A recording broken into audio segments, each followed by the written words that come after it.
đang đang đứng bắt à no à bắt nó đi cho mau tao nè mau chăm cái tay một cái đi đây chắc một bài thấy cái tay á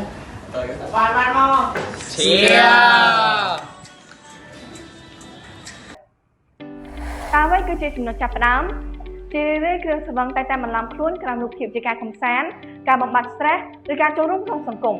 សម្ពាធពីគ្រួសារពីមិត្តភ័ក្តិពីការសិក្សាឬការចង់ដឹងចង់សាកនិងការអូសទាញពីផ្ទាំងពាណិជ្ជកម្មដ៏សោះឆាតឆាយគឺជាអន្ទាក់ដ៏ធំបំផុតដែលតាក់ទាញយុវជនឲ្យឈានជើងចូលក្នុងពិភពដ៏គ្រោះថ្នាក់នេះដើម្បីទប់ស្កាត់នៅវិនាសកម្មនេះគឺត្រូវផ្ដើមចេញពីយុវជនទាំងឡាយត្រូវហ៊ាននិយាយថាទេចំពោះគ្រឿងស្រវឹងនិងហ៊ានបដិសេធរាល់រូបភាពនៃគ្រឿងស្រវឹងគ្រប់ប្រភេទ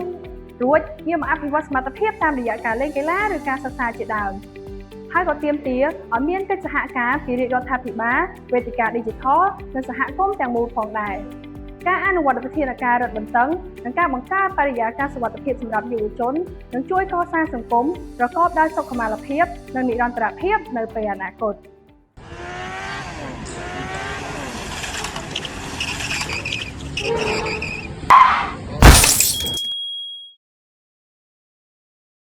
Hey, Ahmad. Ahmad. តែសបាយមិនដល់អាសានតែគ្រោះថ្នាក់អស់មួយជីវិតគ្រឿងស្រវឹងមិនត្រឹមតែបំផ្លាញកោសិកាខួរក្បាលនិងសុខភាពរបស់អ្នកតែប៉ុណ្ណោះទេប៉ុន្តែវាគឺជាឃាតករលាក់មុខតែបង្កឲ្យមានការប្រើប្រាស់អំពើហិង្សាបាត់បង់អនាគតនិងគ្រោះថ្នាក់ចរាចរណ៍ដ៏រន្ធត់មួយនៅលើដងផ្លូវដំណាក់ស្រាយដែលអ្នកបានលេបចូលទៅអាចទៅជាដំណាក់ទឹកភ្នែករបស់មនុស្សដែលស្រឡាញ់អ្នកការបន្ថយគ្រឿងស្រវឹងដើម្បីសុខភាពគ្រួសារនិងសង្គមជាតិដ៏រុងរឿងយុវជនស្រឡាញ់អនាគតមិនស្រឡាញ់គ្រឿងស្រវឹងឡើយ